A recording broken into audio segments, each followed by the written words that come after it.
Arrêtons de nous arrimer devant des leaders soi-disant charismatiques, qui sont plus des dealers politiques que des leaders politiques. Et il faut que chaque citoyen prenne sa responsabilité de citoyen.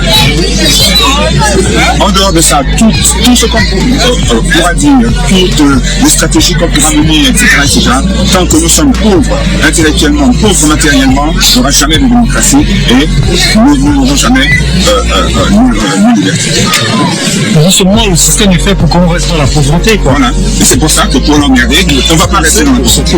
Et pour l'emmerder, on ne va pas réagir comme des pauvres. Voilà. Même si moi, ça fait au 18e mois de suspension de salaire, ils veulent me mettre à genoux. Mais rien que pour les emmerder, je ne me mets pas à genoux. Pourtant, je traverse des moments difficiles. Mais rien que pour les emmerder, je ne me mets pas à genoux. Tout le monde me dit, mais pour rétablir ton salaire, va voir Ali, va voir Ali. Je dis, je n'irai jamais voir Ali, je ne rentrerai jamais voir Ali. Face à ça, il va faire quoi? Voilà moi, souvent. Non, c'est pas moi. Ici, encore une fois, je ne veux pas dire que c'est nous le modèle. Mais je veux dire que si il y a cette résistance de la part de 10, 100, 1000, 10 000 Gabonais, même le Gabon est un petit pays, même 500 Gabonais comme ça, les choses vont changer. La preuve du Gabon, le grand problème du Gabon, c'est qu'il n'y a pas d'opinion. Il n'y a pas d'opinion. Le gars, il veut. C'est un sentiment, ce n'est pas une opinion. Au Gabon, il y a des sentiments, souvent difficiles, souvent temporaires, il y a des humeurs. Et puis, par exemple, si on te dit qu'on a tabassé les Gabonais dans une marche d'études, ça va te mettre de mauvaise humeur. Une demi-heure après, c'est autre chose. Mais tu ne forces pas une opinion à partir d'un certain nombre de faits, à partir d'un niveau de faits et de données. Et c'est l'opinion, c'est le point de départ de l'action. Le grand problème au Gabon, c'est qu'il n'y a pas d'opinion. Et nous avons été formatés dans un monde pour qu'il n'y ait jamais d'opinion. D'où la confiscation des médias, d'où la confiscation même des médias publics qui au lieu de faire de l'information, font systématiquement de la propagande.